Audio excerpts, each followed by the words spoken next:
வணக்கம் மக்களே! சற்றுமுன் கிடைத்த தகவல் ஒன்றை பார்க்க போகிறோம். ராமதாஸ் அன்புமணி மோதலின் பின்னணி உடைத்து பேசும் பத்திரிகையாளர் மணி. திடீர் தகவல். இந்த ஒரு தகவலை பற்றி தான் நாம் பார்க்க போகிறோம். தகவலை பார்ப்பதற்கு முன்னதாக நீங்கள் நம்மளுடைய சேனலுக்கு புதிய பார்வையாளர்களாக இருந்தீர்கள் என்றால் மறக்காமல் நம்மளுடைய சேனலை சப்ஸ்கிரைப் செய்து வைத்துக் கொள்ளுங்கள் மக்களே.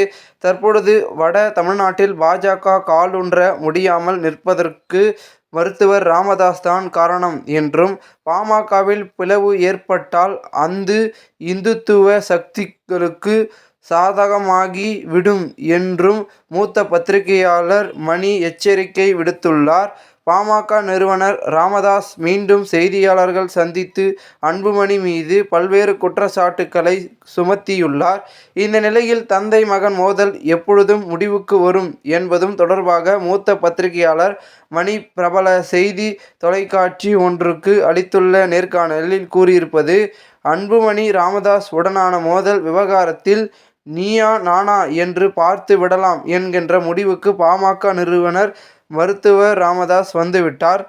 நான் வளர்த்த பாமகவுக்கு நான் தான் தலைவராக இருக்கக்கூடாதா என்று இறைஞ்சு தோணியில் ராமதாஸ் கேட்டிருக்கிறார். நான் ஏற்கனவே சொன்னது போல இது கொள்கை பிரச்சனையோ சித்தாந்த பிரச்சனையோ கிடையாது. பாஜகவுடன் கூட்டணிக்கு செல்வது தொடர்பான பிரச்சனையும் கிடையாது.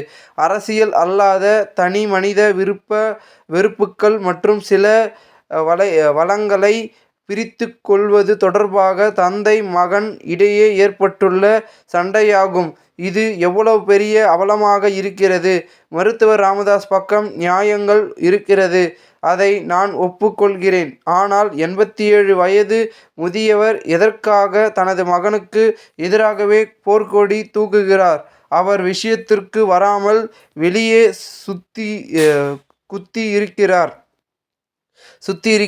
ஆனால் உண்மையான பிரச்சனை என்பது வளங்களை பிரித்து கொள்வதில் குடும்பத்திற்குள்ளே இருக்கின்ற தகராறு ஆகும்.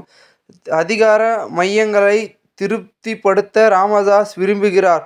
அன்புமணி அந்த வளங்கள் தனக்கு மட்டுமே சொந்தமாக இருக்க வேண்டும் என்று விரும்புகிறார். வெளிப்படையாக சொல்வதென்றால் இதுதான் உள்ளே நடைபெறுகின்ற விஷயமாகும்.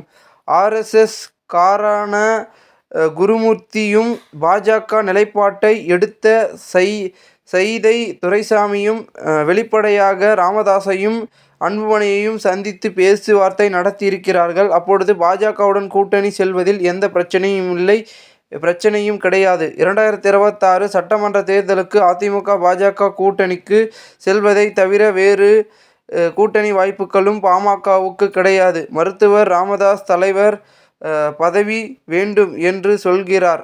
எதற்காக உங்களுக்கு தலைவர் பதவி வேண்டும்? நான் இருக்கும் வரை எனக்கு தலைவர் பதவி என்று சொன்னால் அதை ஒப்புக்கொள்கிறேன். ஆனால் ராமதாஸ் தேர்தல் வரை தலைவர் பதவி வேண்டும், அதற்கு பிறகு அன்புமணியிடம் கொடுத்து விடுகிறேன் என்றார். அப்பொழுது வெளிப்படையாக அவர் சொல்கிறார், இது வளங்களை பிரித்து கொள்வதில் ஏற்பட்டுள்ள சண்டை என்று. அப்பொழுது தேர்தல் களத்தில் வரக்கூடிய வளங்களை நான் குடும்பத்தில் அதிகார மையங்களுக்கு பிரித்து கொடுத்து விட்டு ஓய்வு பெற்று விடுகிறேன் என்றார். கூட்டணி முடிவுகளில் அன்புமணி தவறு செய்ததால் ராமதாஸ் கட்சியை தன்வசம் எடுத்துக்கொள்கிறார் என்பது உண்மையில்லை. ஏனென்றால் பாமகவுக்கு வேறு எந்த கூட்டணி வாய்ப்புகளும் கிடையாது. அவர்கள் அதிமுக பாஜக கூட்டணியில்தான் சென்றாக வேண்டும். திமுக ஒருபொழுதும் இவர்களோடு கூட்டணி வைக்காது. பாமகவுக்காக ஒருபோதும் ஸ்டாலின் விசிகாவை இழக்க மாட்டார்.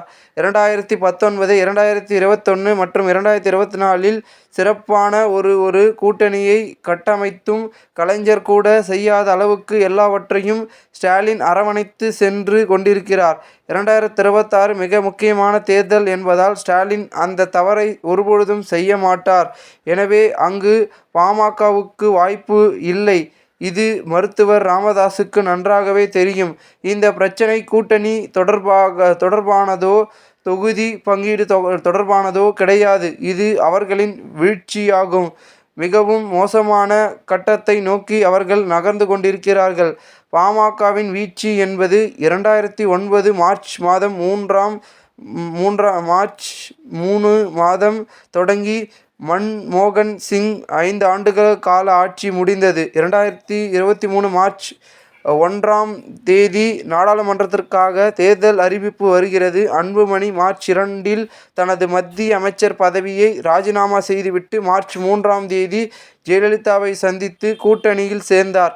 அன்றைக்கு தொடங்கிய சனி. அதிமுக கூட்டணியில் 7 சீட்டுகளை வாங்கி படுதோல்வி அடைந்தனர். சட்டமன்ற தேர்தலில் அதிமுகவுடன் கூட்டணியில் இருந்ததால் கூட பரவாயில்லை.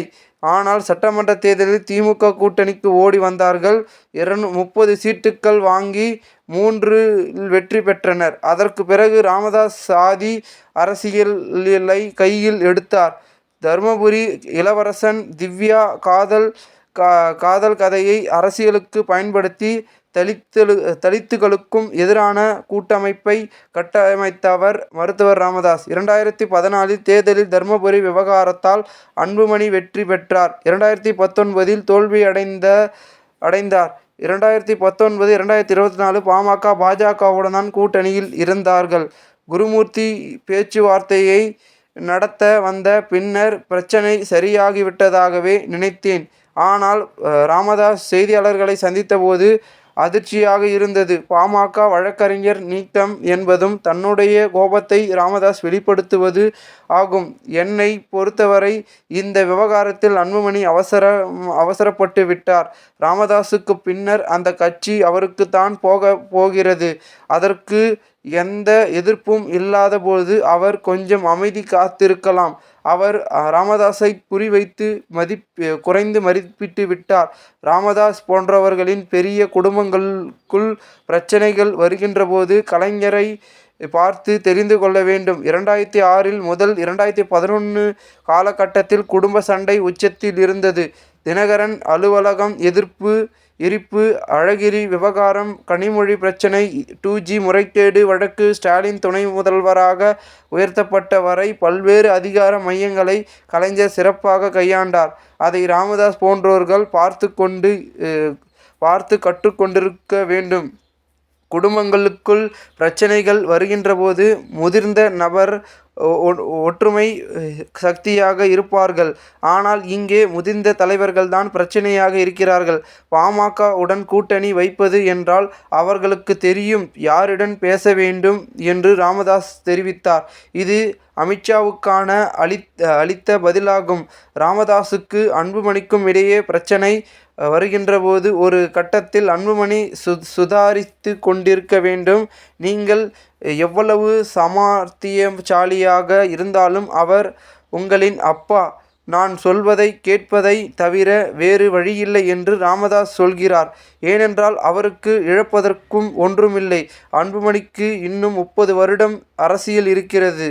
ஏன் உங்களுக்குள் மோதல்? ஒட்டுமொத்தமாக பார்த்தோம் என்றால் வன்னியர் சமுதாய மக்கள் பாஜக இந்துத்துவ அரசியலுக்கு மாறாமல் இருப்பதற்கு தடைக்கல்லாக ராமதாஸ் திகழ்கிறார்.